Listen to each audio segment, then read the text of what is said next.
ప్రజాస్వామ్య దేశం.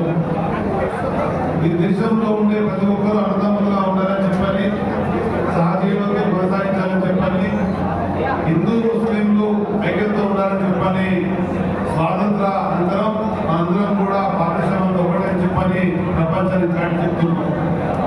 దానికి అనుగుణంగా పెద్దలు కేసీఆర్ గారి నాయకత్వంలో తెలంగాణ రాష్ట్రాన్ని ఏర్పాటు చేసుకొని భారతదేశంలోనే హిందూ ముస్లింలు కలిసి ఉండి సహజీవనం ఏ విధంగా చెప్పని పరిస్థితుల పాలనలో ఈ భారతదేశానికి ఆదర్శవంతమైనటువంటి పాలన ఇచ్చిన విషయం నాకు తెలిసిందే.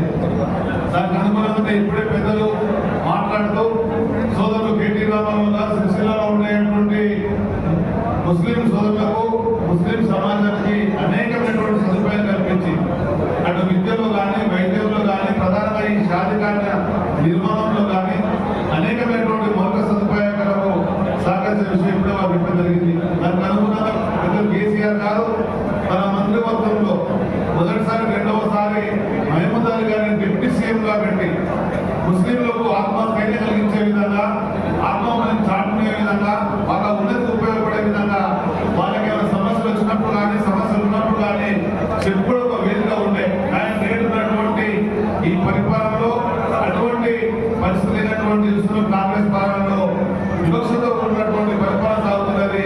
ఇప్పటికైనా కానీ రాష్ట్ర ప్రభుత్వం ముస్లింలకు రాజకీయ ప్రాధాన్యత కల్పించాలని చెప్పని, మంత్రులకు స్థానం కల్పించే సందర్భంలో పవిత్ర రంజాన్ మాసంలో ముస్లిం చేసేటువంటి ఒక ఉపశిక్ష ద్వారా వాళ్ళ ఆరోగ్యం మెరుగైతుంది, వాళ్ళ జీవన ప్రమాణాలు పెరుగుతాయి, వాళ్ళ జీవితంలో ఒక క్రమశిక్షణ ఏర్పడుతుంది. ఇది